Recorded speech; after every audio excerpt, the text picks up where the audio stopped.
자, 여러분 이어서 보도록 하겠습니다. 여러분 교재 239페이지입니다. 기본서 239페이지 4번에 재산세 도시지역분이라는 말이 나오죠. 재산세 도시지역분이 어떤 건지 소개를 해드리겠습니다. 이거는 시험에 재산세 도시지역분은 뭐 자세한 내용이 한 번도 출제된 적이 없습니다. 다만 말뜻만 여러분들이 어떤 건지 좀 이해하시면 되는데, 여기 한번 보세요. 여러분들 2010년도까지 재산세가 있었어요. 2010년도까지. 그리고 도시계획세라는 세금이 예전에 있었어요. 도시계획세. 도시계획사업을 위해서 부과했던 세금인데, 이것을 재산세로 통합했습니다. 세목관서에 따라서 통합을 시켰는데, 종전에 도시계획세라는 세금이, 여기에 도시계획세라는 세금이 재산세로 통합되면서 들어오면서 이것이 재산세 도시지역분 이렇게 들어왔어요. 재산세 도시지역분 이렇게 들어왔습니다. 그래서 재산세 도시지역분이라는 것은 종전 도시계획세가 들어온 건데요. 이 도시계획세라는 세금은 어떤 세금이었냐? 도시계획사업을 위해서 도시지역 내 토지, 건축물, 주택을 대상으로 해서 부과했던 세금입니다. 이게 그러니까 도시계획 사업을 위해서 도시민들을 위해서 쓰려고 걷는 그 세금인데, 도시지역 바깥에 있는 사람한테서 걷어가지고 도시민들을 위해서 쓰면 도시지역 바깥에 있는 사람은 뭐가 돼요? 그래서 도시지역 내에 있는 토지, 건축물, 주택만 대상으로 합니다. 그래서 여러분이 지금 살고 계신 곳은 노원, 도시지역이죠? 그래서 여러분들이 도시지역 내에 노원에서 토지, 건축물, 주택 같은 것을 보유한다. 여러분이 납부하시는 재산세는 지금 어떻게 되어 있는 거냐면, 지금까지 배웠던 재산세 과세표준 곱하기 세율에서 구한 재산세 산출세액에다가 있죠. 토지, 건축물, 주택에 대해서 이것에 대한 과세표준에다가 세율은 0.14%입니다. 도시지역분 세율이 0.14% 세율 중에서 계산한 이 도시지역분 세액을 합한 금액을 여러분이 재산세로 납부하고 있습니다. 그래서 여러분이 납부하시는 지금 재산세는 재산세에다가 도시지역분 세율을 통합한 이 세액을 재산세액으로 여러분이 납부하고 있습니다. 그래서 여러분이 납부하시는 재산세는 0.14%의 이 도시지역분 세액을 포함한 재산세를 납부하고 있습니다. 자, 이 정도만 여러분이 아시면 돼요. 자세한 내용보다는 도시지역분이 뭔지만 이렇게만 아시면 됩니다. 자, 그러면 계속 이어서 보겠습니다. 239페이지 보시면 세율 적용입니다. 자, 239페이지 1번에 동그라미 1번에 토지에 대한 재산세는 다음에 정하는 바에 따라 세율을 정한다. 다만 지방세법 또는 관계법령에 따라 재산세를 경감할 때는 과세표준에서 경감 대상 토지의 과세표준의 경감 비율, 가로만 좀 밑줄이요. 비과세 또는 면제의 경우는 100분의 100, 100%를 자, 경감해 주는데, 이 경감비를 곱한 금액을 공제하여 세율을 정한다. 자, 그래서 비과세 면제의 경우는 100% 요거 제외합니다. 240페이지 보시면 종합합산 대상 토지에 대한 과세 입장을 세율 적용을 한번 보시면요. 납세 의무자가 표예요. 종합합산 대상 토지. 납세 의무자가 소유하고 있는 해당 지자체 관할구역에 있는 종합합산 대상이 되는 토지가액을 밑줄입니다. 여기 모두 합한 금액을 과세표준하여. 종합은 종합끼리요. 나대지 잡종지 같은 애들은 같은 유형끼리, 종합은 종합끼리 당해 시군구 관할구역 내 토지를, 자, 토지가액을 모두 합한 금액을 과세표준해서 밑줄, 자, 종합합산 대상 토지 세율을 정합니다.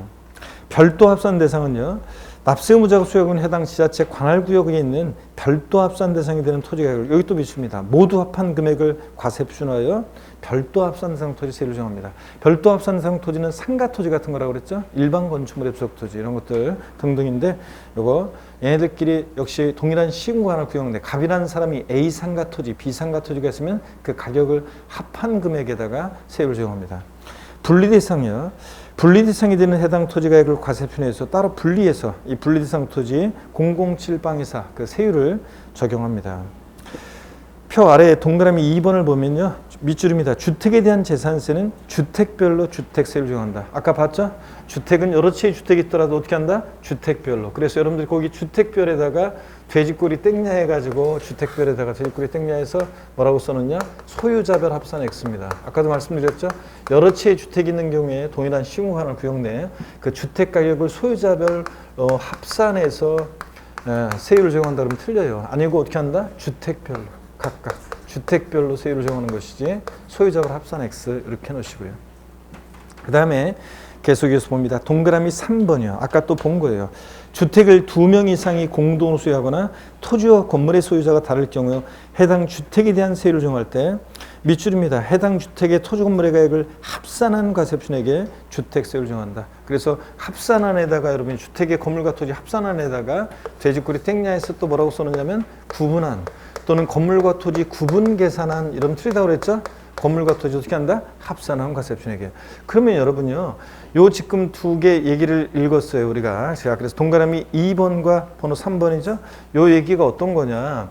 시험에 요거 알고 있는지를 과세입장, 주택에 대한 과세입장 알고 있는지를 여러 번 물어봤는데, 여기 보세요. 그럼 무슨 얘기냐면, 동일한 시군구 하나 구역 내에 갑이라는 사람이 만약에 주택 두 채를 갖고 있어요. 그러면 주택분 재산세는 어떻게 부과하느냐? 그러면 요거 이제 시험에서 여러 번 물어봤는데, 여러 채의 주택이 있을 때는 어떻게 합니까? 주택별로요. 주택별로 각각 세율 정합니다. 그래서 소유자별 합산하는 게 아니라 A주택은 A주택, B주택은 B주택, 주택별로 각각 계산합니다, 여러분들. 근데 주택의 건물과 토지에 소유자가 다르거나 그럴 때 주택의 건물과 토지는 요거는 건물과 토지는 어떻게 하고 합산하고요. 주택의 건물과 토지는 합산해서 적용하고 건물과 토지는 합산하고 그 다음에 여러 채의 주택이 있을 때는 주택별로 자 재산세 주택에 대한 과세 입장 여러 채의 주택이 동일한 시공하는 구역 내에 있다 각각 계산합니다. 근데 주택의 건물과 토지는 어떻게 한다? 합산해서 계산하고요. 소유자가 다르든 뭐하든 아시겠습니까 여러분? 요걸 알고 있는지를 시험에서 여러 번 이렇게 바꿔가지고 물어봤습니다. 자 그 다음에 이어서 보시면 동그라미 4번은 읽어보시면 되고요. 그 다음에 중요 기출문제 한번 보겠습니다. 지방세법상 재산세 과세표준과 세율에 관한 설명으로 틀린 것은 그랬습니다. 1번에 보니까 주택에 대한 과세표준은 주택 시가표준액에 100분의 60의 공정시장가액을 곱하여서 산정한다. 주택분 재산세 아까 어떻게 계산한다고 그랬어요? 시가표준액에다가 공정시장가액을 반드시 어떻게? 60% 곱해야죠. 과세표준. 2번입니다. 주택이 아닌 건축물에 대한 과세표준은 건축물 시가표준액에다가 100분의 얼마? 70. 공정시장가 곱하고요. 과세표준 결정 시에. 3번 토지에 대한 과세표준은 사실상 취득가액이 증명되는 때는 장부가액으로 한다. 그래요? 아닙니다. 무엇으로 합니까? 시가표준액으로 합니다. 자, 토지니까 시가표준액에다 뭘 곱해야 돼? 공정시장가액 몇 프로 곱합니까? 토지니까 70%. 100분의 70 곱한 금액입니다. 토지에 대한 과세표준은. 자, 장부가액 땡이고요. 자, 3번 정답이고 4번 자, 취득세 중과 대상인 별장은 1,000분의 40의 세율이 적용된다. 그렇죠, 여러분들? 별장은 4%고요. 5번 주택에 대한 재산세는 어떻게 합니까? 주택별로 표준세를 적용한다. 각각. 그렇죠, 여러분? 그 다음에 중요 기출문제 두 번째 거 봅니다. 241페이지요. 지방세법상 재산세 과세 대상에 대한 표준세율 적용에 관한 설명으로 틀린 것은 그랬는데 4번 지문만 4번하고 5번만 볼 건데 4번 지문부터 봅니다. 납세의무자가 해당 지자체 관할구역에 2개 이상의 주택을 소유하고 있는 경우에 그 주택의 가액을 모두 합한 금액을 과세표준하여 주택세율을 정한다.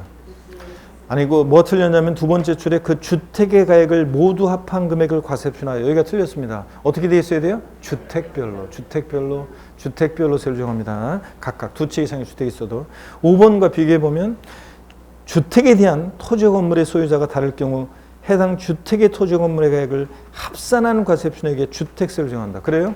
맞습니다. 주택은 건물과 토지는 어떻게 한다? 소유자가 다르더라도 합산한 과세표준 금액에 주택세를 정하는 거고 여러 채의 주택이 있을 때는 주택별로고 이해되셨죠 여러분? 이렇게 시험에서 이걸 과세 입장을 여러 번 물어봤습니다. 05번 테마 비과세입니다. 별표시 2개 합니다. 재산세 비과세는 이게 재산세 비과세는 독립한 문제로도 최근에 나왔고 종합문제 속에서 또 단골로 잘 나와요. 그래서 알아주셔야 되는데 이번 순환에서는 이번 1, 2월 기본과정에서는 제가 지금 비과세는 맛보기로 이렇게 맛보기로 조금씩만 봤지 정확하게 다 샅샅이 정확하게 정교하게는 지금 안 보고 있습니다. 그래서 비과세는 양도소득세 비과세도 그렇고 우리가 다음 심화 과정에서 비과세는 지방세 비과세, 양도소득세 비과세까지 쫙 해가지고 이제 정교하게 심화 과정에서 우리가 공부하게 됩니다. 왜냐하면 이제 시험에서 가장 중요한 각 세목별 이 틀을 잡고 그 다음에 비과세만 하더라도 좀 사이드니까 일단 요건 나중에 물론 시험에서는 출제가 되지만 그래도 우리가 전체 체계 잡는데 비과세는 과세되는 것을 먼저 틀을 잡아야죠. 그 다음에 과세 안 되는 건 과세되는 걸 공부한 다음에 이제 사이드로 공부하면 나중에 공부하면 되기 때문에 일단 과세되는 것을 먼저 봐야 되기 때문에 비과세를 그렇게 하고 있습니다. 자, 재산세 비과세 몇 가지만 살짝 한번 볼게요. 241페이지 국가 등에 대한 비과세입니다. 1번 국가 등이 소유한 재산. 국가, 지자체, 지자체, 조합, 외국 정부 및 주한 국제기구의 소유에 속하는 재산에 대해서는 재산세를 부과하지 않는다. 당근이죠. 국가 등이 자기를 위해서 취득할 때 취득세 비과세였고 국가 등의 명의로 등록을 받을 때 등록면허세 비과세였고 국가 등이 소유하는 재산 당연히 재산세 비과세입니다.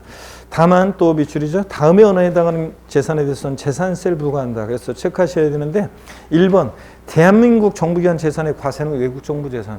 국가 간의 상호주의 정도니까 당연하죠. 대한민국 정부기관 취득에 우리가 그 나라 가가지고 뭘 취득하는데 우리 정부기관이 취득세나 등록면허세나 재산세를 부과를 한다? 그럼 그 정부가 우리나라 와서 뭘 취득하거나 등록하거나 보유할 때 우리도 어떻게 하고? 과세하고. 우리 정부기관 취득이나 등록이나 보유에 비과세를 해주면 우리도 어떻게 하고? 비과세해주고. 당연한 얘기입니다.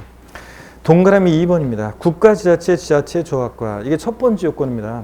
두 번째, 재산세 대상 재산을 연부로 매매계약 체결하고 이게 두 번째 요건입니다. 그냥 매매계약 아니고 그 재산의 사용권을 무상으로 부여받은 경우에는 공부상으로는 연부금 다 치르기 전까지는 국가 등의 소유겠지만 실질적으로는 권리 변동이 됐다고 해서 누가 납세무자예요? 매수계약자. 사용권을 무상으로 받은 자를 납세무자로 한다고 그랬습니다.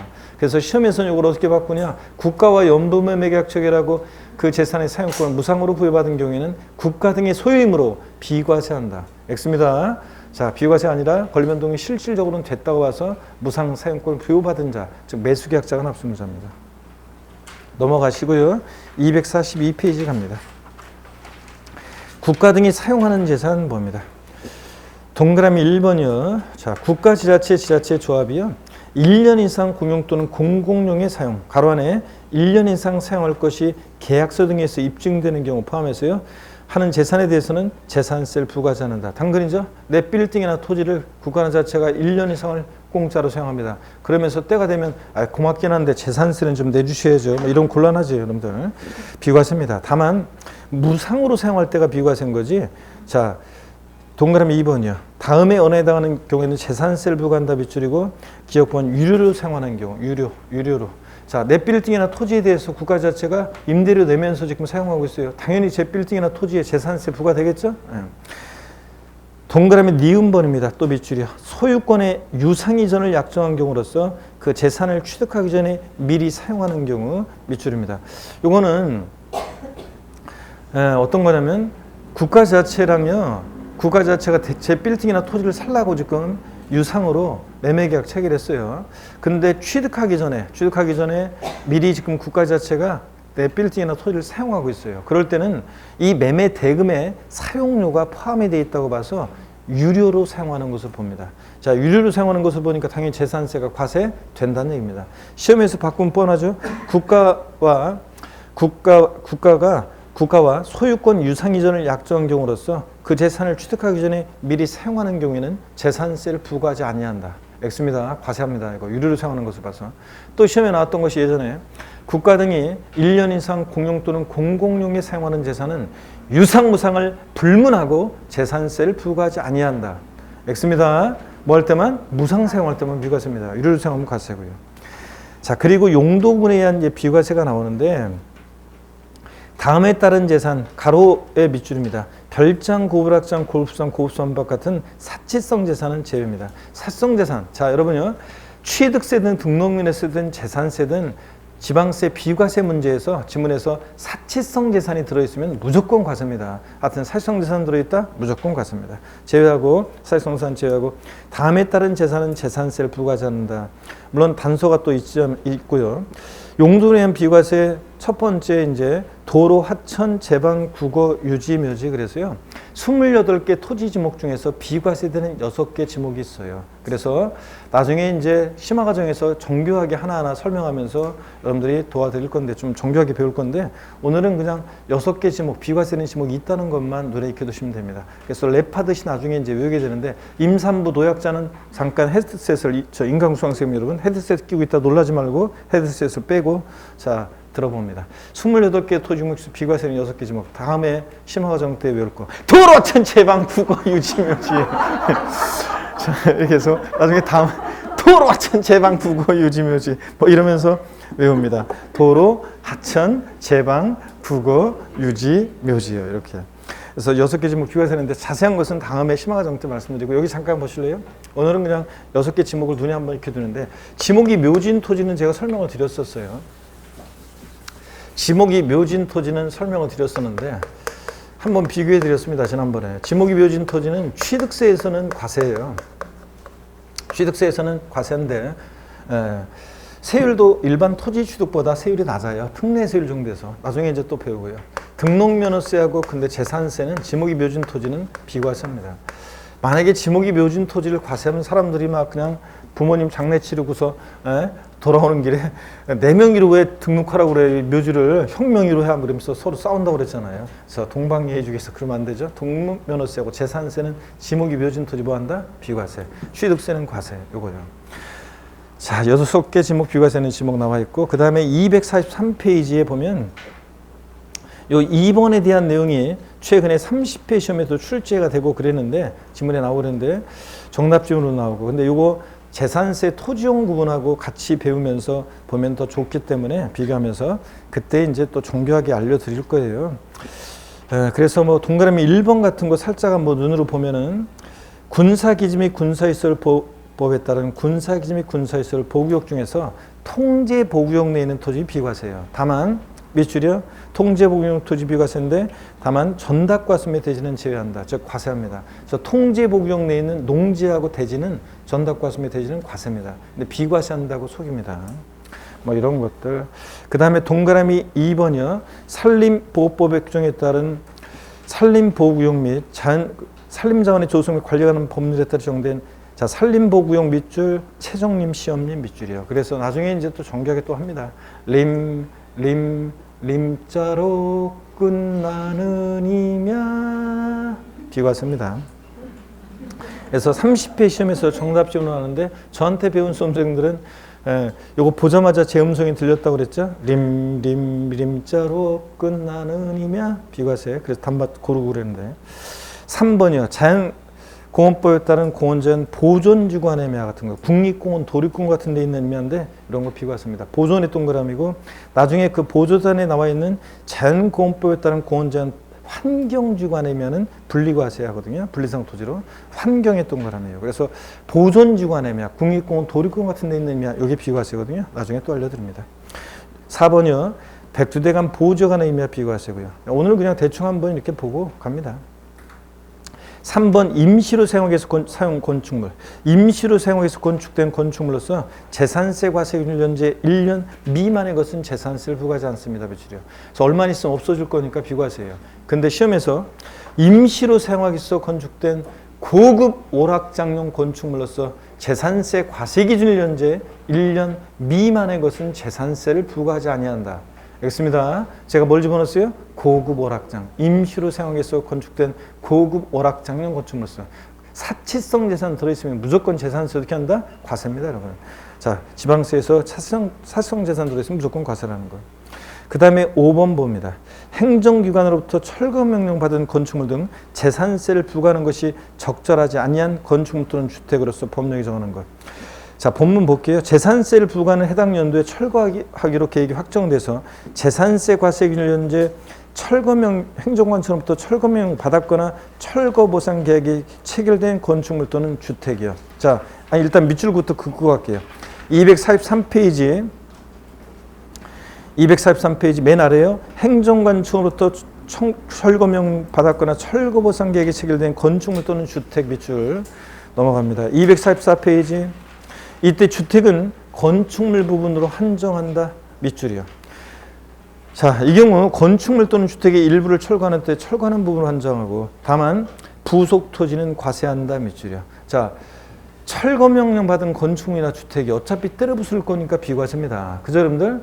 예, 근데 다만 그 주택은 건축물 부분에 한정한다. 당연한 것이 자, 그 부속 토지인 대지, 땅은 어떻게 때려 부셔요? 그러니까 부속 토지인 대지는 어떻게 한다? 과세입니다. 근데 예전 시험에 자, 요거 부속 토지인 그러니까 철거 명령 받은 주택과 그 부속 토지인 대지는 비과세한다는데 자, 건축물 부분은 주택의 건축물 부분은 비과세지만 때려 부술 거니까 그 부속 토지인 대지는 비과세한다. 틀립니다. 과세입니다. 땅은 때려 부술 수가 없잖아요. 제가 그때도 그 해도 시험에 나올 때 강의하면서 평상시에 철거 명령 받은 건축물과 주택 비과세인데 다만 주택의 부속 토지는 땅은 어떻게 때려 부수냐? 과세다. 그랬는데 시험에서 철거 명령 받은 주택과 그 부속 토지인 대지는 비과세한다. 맞춰야죠. 그렇게 나오면 여러분들 땅은 어떻게 때려 부수냐 그랬으면 대지는 비과세한다면 틀리잖아요. 과세입니다. 이렇게 해서 한번 보시고요. 그 다음에 6번 납세 절차입니다. 06번 테마 납세 절차는 별표 3개 합니다. 그래서 이 납세 절차는 별표 3개 하시고요. 시험에 이것은 납세 절차 시험에 자, 거의 뭐 독립한 문제로든 종합 문제든 나옵니다. 자, 재산세 납세 절차는 항상 출제 1순위입니다. 나온다 생각하고 대비하셔야 되는데 먼저 징수 방법입니다. 자, 고개를 또 한번 드시고 여러분들 또 한번 스트레칭 한번 하고 보겠습니다. 목 운동부터 합니다. 아이고 몸이 그냥 자, 반대로도 돌리시고요. 허리도 좌로 우로 돌립니다, 여러분들. 아이고. 기지개도 다시 한번 화끈하게 제끼시고 어깨도 돌리시고요. 좋습니다, 여러분들. 징수 방법 보겠습니다. 재산세는 과세 기준일이 있는 세금입니다. 그렇죠? 그래서 보유세는 어떤 시점을 기준으로 과세할 것이냐 과세 기준이 되는 날을 정해놓고 부과하는데 재산세 과세 기준은 매년 언제입니까? 6월 1일입니다. 근데 이걸 7월 1일로 바꿔서 나오기도 하고 상식처럼 알고 있어야죠. 6월 1일이고 재산세는 이 과세 기준일을 기준으로 해가지고 뭐든지 판단합니다. 이것이 대상이 되는 물건인지 납세무자는 누가 되는지 과세 표준 등등을 항상 과세 기준일 기준으로 하는데요. 그래서 한번 여러분 다음 심화 과정에서 배울 내용인데 한번 물어볼게요. 답을 한번 골라보세요. 재산세 물납하는 부동산의 평가는 매년 12월 30일 현재 시가로 평가한다. O, X예요. X입니다. 왜 틀렸냐면 아직 안 배운 내용이지만 보세요. 과세 기준이 갖는 의미가 이런 거예요. 재산세 물납하는 부동산의 평가는 매년 12월 30일 현재 시가로 평가한다. 틀렸어요. 항상 재산세를 뭘 판단할 때 언제요? 과세 기준을 기준으로 합니다. 그래서 과세 기준을 현재 시가로 평가하는 거지 12월 30일 현재 시가로 평가한다. 틀립니다. 이렇게 응용하셔야 되고요. 납기를 봅니다, 여러분. 재산세 납기는요, 정기분에 대한 납기를 봅니다. 재산세 납기는 과세상의 종류에 따라 다음과 같다 그래가지고요. 245페이지 이 표 여러분들이 상식처럼 알고 있어야 됩니다. 재산세 대상 종류에 따라 납기 달라지는데 이 납기도 모르면서 시험장 가려고 하면 시험장 갈 준비가 안 되신 분이다 제가 항상 얘기하는데 여기 봅니다. 여기 먼저 제가 설명을 드리겠습니다. 재산세 납기요. 건축물 선박 항공기 재산세 납기는 7월 16일부터 30일까지 납기로 합니다. 법에 딱 정해져 있습니다. 거기서 날라올 때 토지부는 9월 16일부터 9월 30일까지 납기로 합니다. 자, 여러분요. 얘네들 땅을 갖고 있다거나 상가를 갖고 있는 사람들은 부자들이잖아요. 더군다나 선박 항공기 갖고 있다. 어떻든 간에 그래서 토지 건축물 같은 이런 것들은 자, 납기를 한 번에 징수합니다. 이렇게 한 번에. 근데 주택은 서민들과 관계되어 있기 때문에 납부 부담을 줄여주기 위해서 해당 연도에 부가 징수할 세액의 2분의 1은 7월 달, 나머지 2분의 1은 9월 달을 이렇게 납기로 합니다. 나눠서 징수하고 있습니다. 자, 이렇게 해서 두 번 나눠 징수하는 건데 주택은 근데도 매년 일반 국민들은 9월 달 되면은 시군구청으로 항의 전화를 막 한답니다. 그래가지고 왜 내가 분명히 내가 여기 저 고지서를 찾았는데 분명히 여름에 저 낸 재산세 고지서를 내가 지금 손에 들고 있는데 아니 또 고지서를 왜 보내냐고 하면서 막 항의한답니다. 세금 왜 또 내라고 하냐고. 그래서 그게 아니라 선생님 댁이 1년에 납부하실 세금을 두 번 절반에 거의 고지서에도 나와 있다시피 2분의 1로 나와 있습니다. 그래서 절반씩 나눠서 이렇게 납부 부담 줄여드리기 위해서 이렇게 징수하고 있습니다. 그렇게 얘기하면 또 막 화낸다고 하죠. 예. 우리 집은 앞으로 한 번에 보내세요. 한 번에. 두 번 귀찮으니까 한 번에 하면서 막 항의하고 한 번에 보내달라고 항의하고 그런다는데 두 번 나눠 징수합니다. 그 다음에 제가 또 그랬죠. 이렇게 공인중개사 공부하시는 분들은 공부를 했으니까 두 번 나눠 징수한다는 걸 아니까 알고 있어야 되는데도 불구하고 나중에 가을 되면은 꼭 전체 수험생으로 따져가지고 한두 번씩은 꼭 저를 찾아온다고 그랬죠. 그래서 교수실 놓고 해요. 예? 뭐 좀 물어보려고 하는데, 예. 이것 좀 드세요. 예. 제가요, 분명히 여름에 재산세를 냈는데요. 고지서가 또 왔어요. 이럴 때 어떻게 해야 돼요? 욕만 바가지로도 먹고 간다고 그랬죠? 또 봅니다. 다만 주택이었잖아요. 주택에 대한 재산세는 해당 연도의 부가세액이 20만 원 이하인 경우에는 조례가 정한 바에 따라 납기를 7월 16일부터 30일까지로 해서 한꺼번에 부가징수 해안단위고 할 수 있답니다. 자, 주택분 재산세 20만 원 이하인데 두 번 나눠 징수하면 서로 불편하잖아요. 얼마 안 되는데. 그러니까 한 번에 부가징수할 수 있습니다. 자, 그런데 시험에 최근에 나왔던 것은 주택에 대한 재산세 부가세액이 20만 원 이하인 경우에 9월 30일을 납부기한으로 해서 9월 30일을 납부기한으로 해서 한꺼번에 부가징수 한다 그랬습니다. X입니다. 9월 30일 아니고 7월 31일까지고 또 한꺼번에 부가징수 한다가 아니라 할 수 있답니다, 여러분. 자, 그러면 또 시험에 한 두 번 나왔던 거 OX로 물어보겠습니다. 잘 보세요. 토지분 재산세 부가세액이 17만 원인 경우 조례가 정한 바에 따라 납기를 7월 16일부터 31일까지로 하여 한꺼번에 부가징수 할 수 있다. OX요. 예? X입니다. 제가 뭐라고 그랬어요?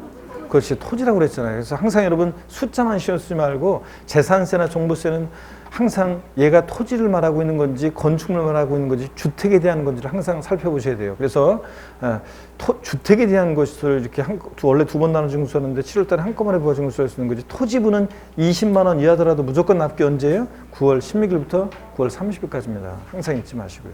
자, 그래서 245페이지 요거 표에 별표시 하시고 다 설명을 드렸습니다. 양가로 2번 수시분을 봅니다.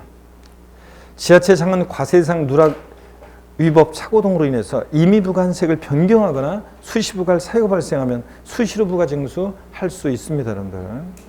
자, 그 다음에 납세지 한번 보겠습니다. 납세지는 뭐 우리가 한꺼번에 배웠어요. 지방세는 납세지 어디입니까? 물건 소재지입니다. 그래서 부동산 소재지고요. 부동산 소재지고. 자, 그래서 건축물 소유지, 주택 소유지, 토지 소유지. 근데 시험에서는 주택분 재산세 납세지는 주택 소유자의 주소지다. X 여러분들, 여러 곳에 토지를 보유하고 있는 경우에 토지 소유자의 주소지를 납세지로 한다. X입니다. 여러 곳에 토지가 있어도 각각의 토지 소재지를 납세지로 합니다. 자, 그 다음에 선박 항공기는 주소지까지 가는 예외가 있긴 있지만 참고고요. 부동산만 잘 기억하시면 됩니다. 246페이지로 갑니다. 246페이지 보통징수입니다. 재산세는 해당 지자체 장이 세액을 산정하여 보통징수 방법으로 부가징수합니다. 자, 그런데 여러분 재산세는 그러면 보통징수 방법으로만 징수한다. 맞습니까, 여러분? 네, 그렇습니다. 재산세는 보통징수 방법으로만 징수하는 거지. 또 세법 공부하셨다고 그래 또 종합부동산세랑 헷갈려가지고 고지서 또 날라온 거 찢으면서 여보 우리 집 재산세는 올해부터 내가 계산할게. 된다 안 된다? 안 된다고 그랬습니다. 동그라미 2번입니다. 재산세를 징수하려면 토지, 건축물, 주택, 선박 및 항공기로 구분한 납세고지서에 과세표준과 세액을 적어서 늦어도 여기 빗줄이죠? 납기 개시 며칠 전까지요? 5일 전까지 발급입니다. 납기 개시 전이 아니라 5일 전까지 발급해야 되는데 시험에 이것도 또 이미 나왔습니다. 최근에. 그래서 재산세 고지서 보낼 때는 납기 개시 5일 전까지입니다. 그래야지 미리 준비하죠. 그 다음에 양가로 2번 재산세 고지서에 병기되는 조세 지역자원시설세 보겠습니다. 자, 여러분 소방분에 대한 밑줄입니다. 여기 포인트는 소방분, 이게 포인트예요. 특정 자원분 및 시설분으로 바꿔요. 아니고 재산세 친구 누구예요? 소방분, 지역자원시설세. 납기와 재산세 납기가 들 때는 재산세 납세고지서에 나란히 적어서 병기해서 고지할 수 있습니다. 그래서 여러분 요거 소방분이라는 걸 특히 여러분들이 주의하셔야 돼요. 특정 자원분이나 특정 시설분으로 바꿔요. 재산세 친구요. 소방분, 지역자원시설세. 얘는 물납, 분할납부만 안 따라다니지 재산세 나와 있는 것이 웬만하면 다 따라 나오는 애죠. 그래서 소방분, 지역자원시설세는 건축물이나 천박을 보유하는 자에게 소방지원에 충당할 목적으로 부과하는 세금인데 얘 보통징수 방법으로 징수되죠. 거기서 발부되는 세금입니다. 그래서 재산세 또 많은 규정을 준용 따라가요. 소방분, 지역자원시설세가. 그런데 같은 무렵에 고지서 2장 만들면 서로 불편하니까 납기가 들 때 재산세 고지서에 재산세 얼마, 부가세인 지방교육세 얼마, 그리고 지역자원시설세 소방분이에요. 요거 납기가 들 때 재산세 고지서에 나란히 적어서 이렇게 나란히 적어서 병기해서 고지할 수 있습니다. 자, 그래서 재산세, 납세 고지서에 나란히 병기 고지될 수 있는 세금, 요거 지역자원시설세 소방분입니다. 특정 자원분 및 시설분이 아니라는 것. 특정 자원분 및 시설분, 지역자원시설세는 신고 납부하는 세금이에요. 그래서 구별합니다. 양가로 3번 소액징수 면제는 뭐 우리 조세 총론에도 했었지만 상식처럼 알고 있어야 됩니다. 이거는. 자, 소액은 징수를 면제하는데 재산세 세액이 고지서 한 장당 2천, 요걸 잘 보셔야 돼요. 미만인 때는 재산세를 징수하지 않습니다. 그러면 2,000원 빼고 아래 금액을 징수하지 않으니까 1,999원까지는 징수하지 않는데 그러면 2,000원은 징수합니다. 여러분들 2,000원은 징수하는 거예요. 미만은 징수하지 않는 거고요. 그래서 시험에서 재산세 고지서 한 장당 세액이 2,000원인 경우에 재산세를 징수하지 아니한다. 2,000원인 경우에 징수하지 않는다 그러면 틀려요. 2,000원이면 징수합니다. 여러분. 그 다음에 양가로 4번 신탁재산의 수탁자 물적 납세의무. 이게 올해 신설된 규정이에요. 재산세 납세의무자가 위탁자로 바뀌면서 신설된 규정인데요. 위탁자로 바뀌면서 이게 신설된 규정입니다. 자, 그래서 위탁자로 바뀌면서 어떤 얘기냐? 종합부동산세도 나오고 이런 얘기가 계속 이제 나오는데 여러분 보세요. 계속 나오는 건데. 자, 신탁재산의 위탁자가 다음에 언어에 해당하는 재산세, 다음에 언어에 해당하는 재산세, 가산금 또는 체납처분비를 체납한 경우로서 그 위탁자의 다른 재산에 대해서 체납처분을 하여도 징수할 금액에 미치지 못할 때는 신탁재산의 수탁자는요, 그 신탁재산으로서 위탁자의 재산세 등을 납부할 의무가 있다. 이게 결론입니다. 그래서 자, 만약에 위탁자가 세금을 못 내요. 그러면 수탁자가 그 신탁재산으로 납부할 의무가 있다. 재산세라든가 뒤에 또 나와요. 종합부동산세도 그렇고 다 수탁자가 그 신탁재산으로 납부할 의무가 있다. 자, 그런 얘기입니다. 자, 그래서 여러분들이 밑줄은 여기만 거기 교재 세 번째 줄, 자, 세 번째 줄에 해당 신탁재산의 수탁자는 찾으셨습니까? 양가로 4번에서 세 번째 줄 중간에 해당 신탁재산의 수탁자는 그 신탁재산으로서 위탁자의 재산세 등을 납부할 의무가 있다 밑줄이요. 자, 그럼 됐습니다. 중요 기출문제 또 한번 보시니까 지방세법상 부가징수에 관한 설명으로 틀린 거 그랬습니다. 1번, 2번, 또 그 다음에 3번, 4번 읽어보시면 되고 5번 한번 보겠습니다. 신탁재산의 위탁자가 재산세, 가산금, 체납처분비를 체납한 경우에 그 위탁자의 다른 재산에 대해서 체납처분을 하여도 징수할 금액에 미치지 못한다 하더라도 해당 신탁재산의 수탁자는 신탁재산으로서 위탁자의 재산세 등을 납부할 의무가 없다. 자, 올해 개정세법인데 만약에 이걸 바꾸면 이런 식으로 바꾸겠죠? 납부할 의무가 없는 게 아니라 납부할 의무가 있습니다. 위탁자의 재산으로서 수탁자가요. 이렇게 알고 가시면 됩니다. 바꾸면 5번 지문처럼 나올 거니까. 그 다음에 5번 신고 의무를 보겠습니다. 이건 어떤 거냐? 신고 의무. 한번 보시면요. 신고 의무라는 게 어떤 거냐? 자, 보세요. 이 신고 의무라는 게 어떤 거냐면 저를 한번 보고서 한번 설명 한번 듣고 갈까요? 신고 사유가 발생한 때는 과세 기준일로부터 10일 이내, 사유 발생일로부터 10일 그러면 틀려요. 재산세는 항상 과세 기준으로 판단하고 언제부터 그러면 과세 기준으로부터입니다. 6월 1일로부터 10일 이내에 그 소재지 관할하는 시장군수에게 그 사실을 알 수 있는 증빙자를 갖춰 신고해야 한다고 되어 있는데 어떤 사유가 발생했을 때냐면 권리 변동 등이 있거나 재산 상태 변동이 있을 때는 공부상 소유자가 그런 걸 계약서 첨부해서 시장군수한테 6월 10일까지 이렇게 신고해 주게 되어 있습니다. 자, 그럴 때 얘기입니다. 자, 그러면 다시 한번 볼게요. 어떤 얘기냐면 우리가 납세의무자에서 배운 내용이 있는데요. 어떤 내용을 배웠냐면 제가 납세의무자 할 때 이걸 살짝 미리 말씀을 드렸었는데 갑과 을이 부동산을 거래합니다. 부동산을 거래하는데 예를 들어서 매수인 을이 계약금, 중도금, 잔금을 2021년 5월 30일 날 잔금을 치렀어요. 소유권 이전 등기는 6월 20일 날 했어요. 자, 그러면 당연도 재산세 납세의무자가 누가 될 거냐 우리가 배웠습니다. 누가 납세의무자입니까? 원칙적으로? 원칙적으로 갑의 을이에요. 네? 자, 재산세는 6월 1일 과세 기준일을 기준으로 판단합니다. 6월 1일 날 봤더니 아직 공부상으로는 매도인 갑소유입니다. 근데 올 30일 날 잔금 치렀으니까 이 재산을 사실상 소유하는 자는 매수인 을입니다. 그렇죠? 그럴 때 누가 납세의무자가 되느냐? 재산세는 원칙 과세 기준일 6월 1일 현재 사실상 소유자가 납세의무자라고 했습니다. 그렇죠? 실질과세원칙에 따라서 등기 등록 아직 안 했어도요. 근데 여기서 전제를 깔고 있는 건 이런 거예요. 보세요.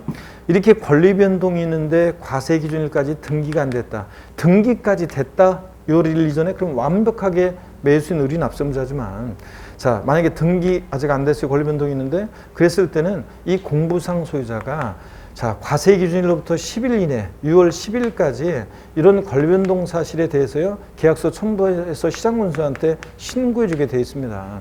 근데 이런 신고를 해주게 되어 있죠. 신고를 했어요. 그럼 공무원이 딱 보니까 아직 등기는 안 됐는데 잔금이 5월 30일 치렀으니까 6월 1일 현재 재산을 사실상 지금 소유하고 있는 사람은 매수인 을이네. 그래서 매수인 을이 납세의무자가 되는 거예요. 근데 문제는 이런 권리 변동이 있는데 권리 변동 사실을 신고를 안 했어요.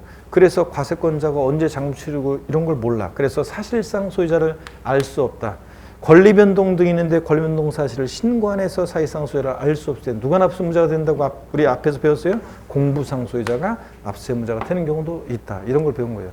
자, 그래서 이렇게 권리 변동이 있거나 재산 상태 변동이 있을 때는 공부상 소유자가 과세 기준부터 10일 이내 신고해 주게 되어 있습니다. 자, 그런 얘기입니다. 또 상속, 이런 걸 외우는 건 아니고 한번 눈으로 보는 거예요. 상속이 개시된 재산으로서 상속 등기 안 됐을 때는 주된 상속자가 이거 상속 개시된 재산이다. 이런 걸 신고해 주게 되어 있습니다. 신탁 재산일 때는 수탁자가 신탁 재산이다. 이런 거. 종중 재산인데 공부상 개인 명의로 등재됐을 때는 공부상 소유자가 이거 실제 종중 재산이다. 이런 걸 신고해 주게 되어 있습니다. 자, 그런 얘기입니다. 조제 다시 볼게요. 5. 신고 의무입니다. 동그라미 1번 다음에 언어에 해당한 자는 밑줄입니다. 과세 기준일로부터 10일 이내요. 사유 발생일부터 10일 아니에요. 과세 기준일로부터 10일 이내. 그 소재지 관할하는 지자체장에게 그 사실을 알 수 있는 증거자를 갖춰 신고해야 한다. 밑줄이요. 포인트는 과세 기준일로부터 10일 이내 신고해주게 되어 있습니다. 어떤 자들 경우에 신고해주게 되느냐? 기억부터 리을까지를 외우는 건 아니고 이해하면서 읽어두는 거예요. 재산의 소유권 변동 또는 과세상 재산의 변동 사유가 발생했으나 과세 기준까지 등기가 되지 않았을 때는 공부상 소유자가 이거 계약서 첨부해서 이게 실제는 지금 이렇게 잔금 언제 치러주고 이런 것들을 신고해주게 되어 있습니다. 자, 근데요, 그 보조단을 좀 보겠습니다. 보조단 팁을 보니까요. 본문에 신고를 하지 않은 경우에도 지금 같은 신고를 하지 않은 경우에도 가산세는 없으나 재산세 납부 의무를 부담하게 되는 것이다. 밑줄이요. 자, 그럼 보세요. 이런 신고를 해주게 되어 있는데 과세기부터 10일 이내에 신고를 공무상 소유자가 안 했어요. 그렇다고 해서 가산세가 적용되느냐? 아니에요. 자, 이와 같은 신고 없거나 사실과 다른 때는 시장문수가 직권으로 이런 걸 과세장에 등재할 수도 있고요. 예전에 등기부에 등기한다고는 하는데 아니에요. 등기는 등기관만이 하는 거죠. 등기부에 등재할 수도 있고 이런 신고를 안 했어도 납세의무자에 대해서 별도의 가산세 제재가 있다 없다? 없습니다. 왜 그러냐고요? 지금 이런 거는요. 재산세는 보통 징수하는 세금이니까 이런 모든 사실을 재산 상태 변동이나 그 권리 변동이나 이런 것들을 정확하게 과세권자가 자기가 세무공무원이 파악해가지고 정확한 상태에서 정확한 납세의무자에게 세금을 부과하고자 할 의무는 누구한테 있느냐? 지자체에 있는 거예요. 보통 징수하니까. 세액 결정을 지자체에서 하니까. 우리는 구유소 날라오면 세금 내라고 나오면 그냥 내면 되는 거지. 그래서 우리가 이렇게 이런 것들을 신고할 의무가 없어요. 이런 건 어떤 거냐면 협조 의무 같은 거예요. 이런 신고는. 협조 의무 같은 거기 때문에 이런 신고를 안 하더라도 가산세는 적용된다 안 된다? 안 됩니다. 그래서 재산세는 보통 징수 방법으로 만징수되고 어떤 경우에도 가산금은 적용되지 않습니다. 아, 말이 혼나갔네. 어떤 경우에도 가산세는 적용되지 않습니다. 가산금만 적용되는 조세지. 그래서 이런 신고 의무는 협조 의무 같은 거라 안 해도 가산세 제외가 없습니다. 자, 금방 우리가 보조단에서 봤는데 이런 신고를 안 했을 때 공부상 소유자가요. 자, 신고를 해주게 했는데 안 했어요. 그래서 사실상 소유자가 알 수 없어. 그럼 누가 납세의무자가 돼? 공부상 소유자. 지가 납세의무자가 되잖아요. 자, 그렇기 때문에 이런 신고를 안 하더라도 가산세 등 제재는 없다는 거. 동그라미 2번입니다. 신고 의무에서 동그라미 2번. 일에 따른 신고가 사실과 일치하지 않거나 신고 없는 경우에는 지자체장이 직권으로 조사해서 과세대장에 등재할 수 있고요. 등기부에 등재 아니고. 또 3번 시장무수 뭐 이런 건 그냥 읽어보시고 통지해 주는 거 됐습니다. 그래서 하여튼 이 신고 의무 이해하시면서 과세 기준으로부터 10일 이내에 이런 걸면동 등의 사실을 신고해 주게 돼 있다는 거. 신고 안 해도 가산세 제재는 있다 없다? 없다. 이 정도 아시면 됩니다. 6번 재산세 과세대장 등의 비치는 읽어보시면 되는 거예요. 이런 거. 지자체는요. 재산세 과세대장을 비치하고 필요한 사항을 기재해야 한다. 그래서 재산세를 학자들이 대장과세하는 조세라고 얘기합니다. 왜냐하면 토지대장, 건축물대장 같은 대장을 작성 기록하고 비치하니까 이 경우 해당 사항을 전산 처리하는 경우에는 과세대장을 갖춘 것으로 본다. 자, 꼭 요즘 같은 세상에 종이로 갖고 있어야 되는 거 아니고요. 248페이지 넘기시니까 양가로 2번 이런 거 읽어보시고 양가로 3번 재산세 현황부가 당연히 공부상 현황과 사실상 현황이 다르면 세금은 무엇에 따라 부과합니까? 사실상 현황에 따라 부과한다. 실질과세원칙상 당연한 얘기입니다. 자, 그 다음에 물납입니다. 세금은 금전 납부가 원칙인데 예외적으로 물건으로도 납부할 수 있습니다. 그렇죠, 여러분들? 이게 물납입니다. 자, 그래서 물납과 분할 납부 역시 또 중요한데 한 번에 다 끝내기는 좀 애매한 한 10분 정도 끝내기는. 그래서 잠깐 쉬었다가요. 재산세 중요한 물납, 분할 납부 또 이런 것들 다 보도록 하겠습니다. 잠깐 쉬겠습니다.